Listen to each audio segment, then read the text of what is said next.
जहानाबाद के नौरू गांव में इफ्को द्वारा नैनो यूरिया प्लस डीएपी तरल आधारित के लिए किसानों को जागरूक किया गया एवं सामाजिक कार्य कल्याण के लिए 60 गरीब लाचार वृद्धजनों के बीच कंबल का वितरण किया गया। Indian farmers fertiliser cooperative limited Jahanabad द्वारा आयोजित इस कार्यक्रम में मुख्य रूप से इफ्को के दिलीप कुमार, जावेद अख्तर एवं समाज सेवी अवनीकांत द्विवेदी, अशोक कुमार सहित काफी संख्या में पुरुष, महिला, बुजुर्ग सहित अन्य लोग मौजूद थे। इस अवसर पर इफ्को के पदाधिकारी द्वारा खेत में नैनो यूरिया प्लस डीएपी कैसे इस्तेमाल करें इस बारे में विस्तार से बताया गया। साथ ही साथ इस मौके पर इफ्को के सीएसआर फंड से जरूरतमंदों के बीच कंबल का वितरण किया गया। कंबल पाकर बूढ़े, बुजुर्ग, महिला, पुरुष काफी खुश नजर आ रहे थे। जहानाबाद के नौरू में इफ्को द्वारा 2 कार्यक्रम का आयोजन किया गया। पहले नैनो यूरिया प्लस डीएपी तरल के लिए किसानों एवं आम लोगों को जागरूक किया गया कि जो लोग इसका महंगा इस्तेमाल किया करते थे अब उन्हें सस्ते मूल्य पर उपलब्ध मिलेगा। साथ ही साथ इस अवसर पर कंबल का भी वितरण किया गया। इस मौके पर इफ्को के दिलीप कुमार व जावेद अख्तर ने कहा कि जो हम लोगों से लेते हैं उसे किसी न किसी रूप में लोगों के बीच बांट देते हैं। उसी के मद्देनजर सीएसआर से जरूरतमंदों के बीच कंबल का वितरण हुआ एवं लोगों को नैनो यूरिया प्लस डीएपी तरल के लिए जागरूक किया गया। एसके मिर्जा, ईशा न्यूज के लिए।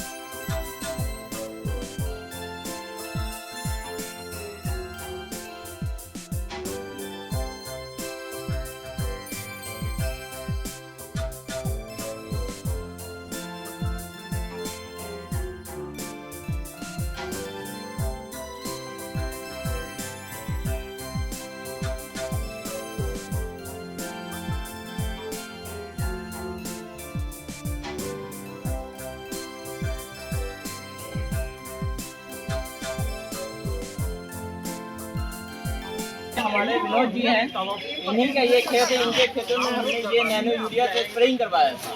तो हम ये चाहेंगे कि खुद से विनोद जी अपना जो अनुभव हो वो साझा करें। आज से लगभग तकरीबन 1 महीने पहले सरसों के खेत में हमने ड्रोन के माध्यम से नैनो यूरिया संगाड़ी का छिड़काव कराया था। मैं विनोद कुमार यादव, ग्राम पोस्ट नौरू, थाना पोस्ट जहानाबाद, मैं किसान निवासी हूँ। ये नैनो यूरिया का मैंने उपयोग किया है। इसका उपयोग बहुत अच्छा फसल रहा। ड्रोन से छिड़काव किया गया था। पहले आप क्या उपयोग करते थे? पहले और ये क्यों आप इसका उपयोग कर रहे हैं? पहले डीएपी यूरिया का उपयोग करते थे और उसका जो बाद में जो इसका उपयोग किए नैनो यूरिया का, तो ये बहुत अच्छा रहा। वहाँ पे हम लोग 2 कार्यक्रम का आयोजन किए थे। एक तो ये सामाजिक कल्याण कार्यक्रम एक होता है हम लोगों का इफ्को का, उसके अंतर्गत हम लोग यहाँ पे जो है जो ज़रूरतमंद लोग हैं उनको हमने जो है कमल वितरण का कार्यक्रम किया। और दूसरा कार्यक्रम एक हमारा क्षेत्र दिवस का था कि जो भी हमारे कोई उत्पाद होते हैं उसका हम लोग एक रिज़ल्ट डेमोन्स्ट्रेशन करते हैं कि उसको फसलों में प्रयोग करवा के हम लोग किसानों को दिखाते हैं कि इसका किस प्रकार प्रयोग करने से जो आपकी परंपरागत विधि है उसकी तुलना में आपका इस फसल पे क्या प्रभाव है। क्योंकि सीइंग इज़ बिलीविंग होता है कि अगर आप देखें तो ही विश्वास कर सकते हैं। रिजल्ट डेमोन्स्ट्रेशन बोलते हैं उसको, कि अगर उसका हमने प्रयोग करवाया उसका रिजल्ट खुद देखिए फिर विश्वास कीजिए, है ना। क्योंकि हमारे कहने से आप विश्वास मत कीजिए, उसको करके हम दिखाते हैं और फिर उसके बाद जो है उसको एक फील्ड डे का आयोजन करते हैं, क्षेत्र दिवस जिसको बोलते हैं। और फिर हम उस किसानों को प्रेरित करते हैं कि ताकि इस नई टेक्नोलॉजी को और नए उत्पाद को आप प्रयोग करके अपना उत्पादन बढ़ाएं, जिससे किसानों को लाभ होगा। बिल्कुल, इससे किसानों का एक्चुअली अब जान रहे हैं कि एक सबसे ज़्यादा खेत में जो महंगा खाद है वो डीएपी का प्रयोग किया जा रहा है। और डीएपी के ऊपर हम विदेशों के ऊपर निर्भर हैं। उसका रॉ मटेरियल फॉस्फोरिक एसिड है, वो सारा का सारा विदेशों से आता है, जॉर्डन, मोरक्को अलग देशों से आता है और वो काफ़ी महंगी खाद है। और इस बार भी डीएपी की कीमत काफ़ी अंतर्राष्ट्रीय बाजार में बढ़ गई थी, जिसके कारण हमारे देश में इसकी क्राइसिस हो गई। तो किसानों को ऐसा क्यों ना एक विकल्प दें हम कि अगर उसकी उपलब्धता कम हो तो उस कंडीशन में भी हमारे किसान खेती कर ले जाएं और उसका उत्पादन प्रभावित ना हो। इसी को लेकर के हमने जो है एक नया प्रोडक्ट नैनो डीएपी लेके आए थे और उसी का डेमोन्स्ट्रेशन हम लोग ने सरसों में जो है लगवाया है, नैनो डीएपी का और नैनो यूरिया का। इस पे इसकी कीमत 600 रुपये है, जबकि जो परंपरागत डीएपी है उसकी कीमत 1350 रुपये है। तो उसकी तुलना में ये सस्ता भी है और इसके ऊपर भारत सरकार की कोई सब्सिडी नहीं है। सबसे खास बात, असर भी इसका सेम, बिल्कुल उसकी असर सेम है। इसका हमने आज किसानों को जो है इसका उपयोग करने का तरीका भी बताया और डेमोस्ट्रेशन प्लॉट भी दिखाएंगे इनका।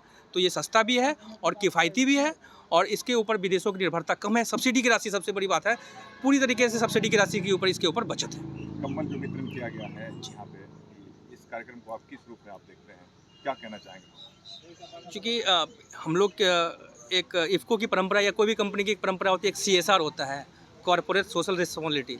उसी के तहत जो हम समाज से कुछ लेते हैं उस समाज को हम किसी न किसी रूप में वापस करने का प्रयास करते हैं और उसी योजना के तहत इस तरह के कार्यक्रम हम हर एक वर्ष जो है ज़रूरतमंदों के बीच कंबल वितरण कार्यक्रम हो गया या कुछ स्कूल में हम बच्चों को बैग वगैरह भी डिस्ट्रीब्यूशन करने का काम करते हैं ताकि जो ज़रूरतमंद लोग हैं उनको थोड़ा फ़ायदा हो सके। क्या नाम हो सर? मेरा नाम दिलीप कुमार है और मैं सहायक क्षेत्र प्रबंधक इफ़को गया का हूँ। जैसे सर ने बताया, हमने पहला कार्यक्रम जो था हमारा क्षेत्र दिवस कार्यक्रम था। इसमें चूँकि किसानों के बीच में रहती है, नई उत्पाद है, कैसे काम करेगी नहीं करेगी, तो हम लोग क्या करते हैं कि किसानों के खेतों में जाके उन्हीं के द्वारा इन नए उत्पाद से खेती करवाते हैं ताकि वो रिजल्ट खुद भी देख सके और उनके गाँव वाले भी सबको दिखा सकें।